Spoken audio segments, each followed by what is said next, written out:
హైదరాబాద్ సంస్కృతిని ప్రతిబింబించే కట్టడాల పరిరక్షణకు పారిశ్రామికవేత్తలు ముందుకు రావాలని ముఖ్యమంత్రి రేవంత్ రెడ్డి కోరారు. హైదరాబాద్లోని పలు పురాతన మెట్ల బావుల పునరుద్ధరణ కోసం పలు పారిశ్రామిక సంస్థలు ముందుకొచ్చి పర్యాటక శాఖతో ఒప్పందం చేసుకున్నాయి.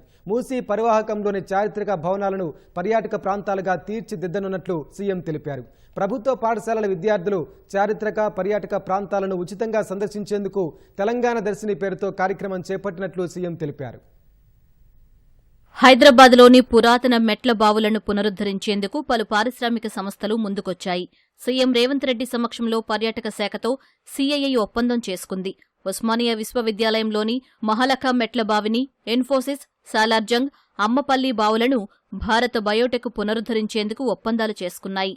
అడిక్మెట్ మెట్ల బావిని, దొడ్ల డైరీ, ఫలక్నుమా మెట్ల బావిని, టీజీఆర్టీసీ, రెసిడెన్సీ మెట్ల బావిని కోటి మహిళా కళాశాల పునరుద్ధరించేందుకు ముందుకొచ్చాయి. హైదరాబాద్ సంస్కృతిని ప్రతిబింబించే కట్టడాల పరిరక్షణకు ముందుకు రావాలని పారిశ్రామికవేత్తలను సీఎం కోరారు. రాష్ట్రంలో సంక్షేమంతో పాటు పర్యాటక రంగాన్ని కూడా ముందుకు తీసుకెళ్తామన్నారు. మూసీ ప్రక్షాళన కార్యక్రమాన్ని ప్రభుత్వం ప్రతిష్టాత్మకంగా తీసుకుందని, పరివాహకంలోని చారిత్రక భవనాలను పర్యాటక ప్రాంతాలుగా తీర్చిదిద్దనున్నట్లు సీఎం తెలిపారు. గత ప్రభుత్వాల నిర్లక్ష్యం వల్ల నగరంలోని అనేక చారిత్రక కట్టడాలు శిథిలావస్థకు చేరుకున్నాయని సీఎం అన్నారు. పాత అసెంబ్లీ భవనాన్ని పునరుద్ధరిస్తున్నామని, త్వరలోనే అందులో శాసనమండలి ఏర్పాటు చేయనున్నట్లు తెలిపారు.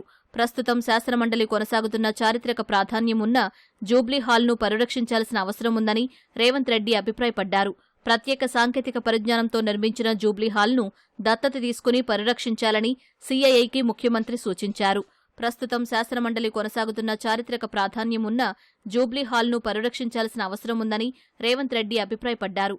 ప్రత్యేక సాంకేతిక పరిజ్ఞానంతో నిర్మించిన జూబ్లీ హాల్ను దత్తత తీసుకుని పరిరక్షించాలని సీఐఐకి ముఖ్యమంత్రి సూచించారు.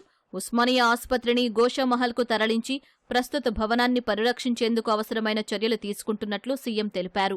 హైకోర్టు, సిటీ కాలేజ్, పురాణా పూలు బ్రిడ్జి వంటి చారిత్రక కట్టడాలు పరిరక్షించుకోవాల్సిన అవసరం ఉందన్నారు. ఇప్పటికే చార్మినార్ పరిరక్షణ ప్రాజెక్టు కొనసాగుతోందని ముఖ్యమంత్రి పేర్కొన్నారు. ప్రభుత్వ పాఠశాలల్లో చదివే విద్యార్థులు ఉచితంగా పర్యాటక, చారిత్రక ప్రాంతాలు సందర్శించే అవకాశం కల్పిస్తున్నట్లు ముఖ్యమంత్రి తెలిపారు.